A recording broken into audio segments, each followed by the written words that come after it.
News 7 தமிழின் express செய்திகளை வழங்குவதற்காக நான் கிறிஸ்டோபர்.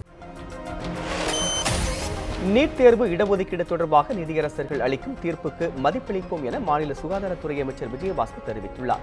சென்னை ஓமந்தூரார் அரசினர் தோட்டத்தில் உள்ள தமிழ்நாடு அரசு பன்னோக்கு உயர் சிறப்பு மருத்துவமனையில் ஒட்டுறுப்பு அறுவை சிகிச்சை நாள் விழாவில் அமைச்சர்கள் விஜயபாஸ்கர் மற்றும் கடம்பூர் ராஜு கலந்து கொண்டனர். பிறகு செய்தியாளர்களை சந்தித்த விஜயபாஸ்கர் மருத்துவ படிப்பில் மாணவர்கள் நலன் பாதிக்கப்படக்கூடாது என்பதில் மிகுந்த அக்கறை செலுத்துவதாகவும் சிபிஎஸ்இயை விட மாநில பாடத்திட்டத்தில் படித்தவர்கள் எண்ணிக்கை பன்மடங்கு அதிகம் என்பதால் மாணவர்களுக்கு ஏற்படும் பாதிப்பை களைவதில் தமிழக அரசு உறுதியாக இருப்பதாகவும் தெரிவித்தார். ஹைகோர்ட்ல சென்ட்ரல் நம்முடைய சிங்கிள் ஜட்ஜில் அதுக்கு ஒரு தடை வந்திருக்கிறது.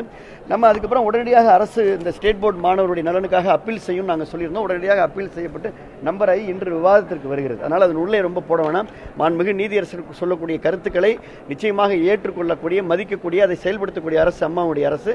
அதே நேரத்தில் நிச்சயமாக அரசினுடைய நிலைப்பாட்டை மாணவர்களுடைய நிலைப்பாட்டை இன்றைக்கு இருக்கக்கூடிய அந்த உணர்வுகளை எல்லாம் அரசு தலைமை வழக்குரைஞர் டாக்டர் அவர் மரியாதைக்குரிய முத்துக்குமாரசாமி அவர்கள் இன்றைக்கு வாதங்களை எடுத்து வைக்க இருக்கிறார்.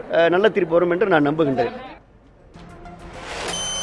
தொடர்ந்து பேசிய அமைச்சர் கடம்பூர் ராஜு கேளிக்கை வரி தொடர்பாக குழு அமைக்கப்பட்டு பேச்சுவார்த்தை நடைபெற்று வருகிறது என்றும் இதில் விரைவில் நல்ல முடிவு கிடைக்கும் என்றும் நம்பிக்கை தெரிவித்தார். அம்மாவை அறிவிச்சாங்க விரைவில் விருதுகள் வழங்கப்படும். அதுக்கிடையில் அம்மாவுக்கு கொஞ்சம் உடல்நலம் போச்சு. அப்புறம் அம்மா மருத்துவமனையில் இருந்தாங்க, அம்மா வரல. அப்புறம் தொடர் நடவடிக்கையாக பண்ணி அந்த நடவடிக்கை தான் இப்போ வந்திருக்கு. தவிர கேளிக்கை வரைக்கும் இதுக்கு சம்மந்தம் இல்லை. அதுக்கெல்லாம் ஒரு கமிட்டி போட்டாச்சு, குழு போட்டாச்சு. அவங்களும் ஒத்துக்கிட்டாங்க. உடனே தேட்டர்லாம் திறந்தாங்க. அது முடிஞ்சு போச்சு. இதை சும்மா அரசியலாக பேசுகிறாங்க. இல்லை, அது குழு பேசிகிட்டு இருக்காங்க. கமிட்டி போட்டாச்சு. அது பேச்சுவார்த்தை நடந்துட்டு இருக்கும்போது நம்ம கருத்து சொல்லக்கூடாது. முடிவு நல்ல முடிவு விரைவில் வரும். இந்தியாவில் மன்னராட்சியில் கூட இல்லாத அளவுக்கு மக்களாட்சியில் வரி விதிக்கப்படுவதாக டி ராஜேந்தர் விமர்சித்துள்ளார். ஜிஎஸ்டி வரி விதிப்புக்கு எதிராக லட்சிய திமுக சார்பில் சென்னை ஆட்சியர் அலுவலகத்திற்கு எதிரே நடைபெற்ற போராட்டத்தில் பங்கேற்ற டி ராஜேந்தர் ஜிஎஸ்டி வரி விதிப்பின் காரணமாக நாட்டு மக்கள் மிகுந்த இன்னலுக்கு ஆளாகியிருப்பதாக கண்டனம் தெரிவித்தார்.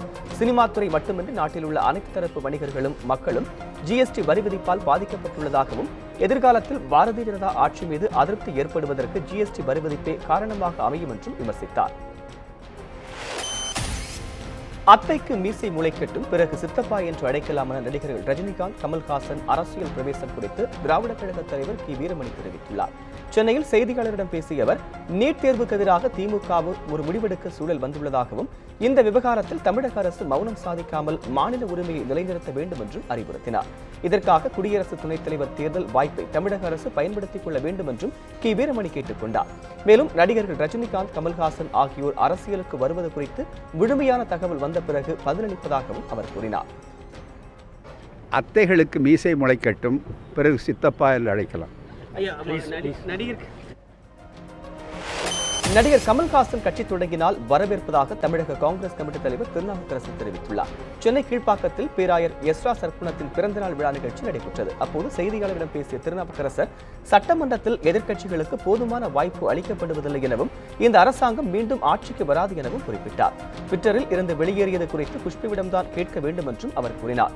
மேலும் நடிகர் கமல்ஹாசனை தனிப்பட்ட முறையில் அமைச்சர்கள் தரக்குறைவாக பேசுவது தவறு எனவும் பொதுமக்கள் யாரை ஆதரிக்கிறார்களோ அவர்தான் முதல்வராக முடியும் என்றும் கமல்ஹாசன் கட்சி தொடங்கினால் வரவேற்பதாகவும் திருநாவுக்கரசு தெரிவித்தார். ரஜினிகாந்த் அவர்களோ கமல்ஹாசன் அவர்களோ யார் வேணாலும் கட்சி ஆரம்பிக்கலாம். மக்கள் ஆதரிச்சா முதலமைச்சராக வரலாம். அது மக்கள் தான் முடிவு செய்யணும். கட்சி ஆரம்பிக்கிற உரிமை எல்லாருக்கும் இருக்குது.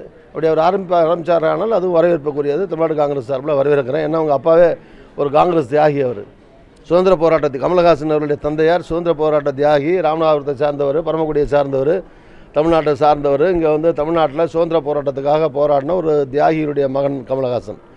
அதனால் எல்லாருக்கும் இருக்கிற உரிமை அவருக்கும் இருக்குது. அதனால் கமல்ஹாசன் அவர்களோ ரஜினிகாந்த் அவர்களோ யார் வேணாலும் கட்சி ஆரம்பிக்கலாம். இத்துடன் எக்ஸ்பிரஸ் செய்திகள் நிறைவேறுகிறது. தொடர்ந்து செய்திகளை காண இணைந்திருங்கள். நியூஸ் 7 தமிழுடன்.